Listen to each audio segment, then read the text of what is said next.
大家好，我跟大家分享一下我们脚材的价格。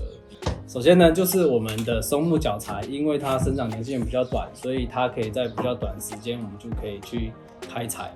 一个脚材的价格，12尺长就是360公分，大概是落在50块上下。它会因为时价波动，因为台湾本身没有松木可以砍，都是进口，船运的关系，价格波动。那一样是实木脚材的部分，玩脚材12尺长，它的价格就会落在100块上下，那价格就是多了1倍。防腐就是我们浸泡过药水，一支大概多20块左右。木脚材的价格就跟我们的实木脚材的价格差不多。那我们室内现在最常使用的呢，就是极人脚材，价格大概是落在70块左右。那碳化脚材呢，因为耐水性、耐候性比较好，如果你居住的环境湿气很重的，建议你就是用碳化脚材，一劳永逸。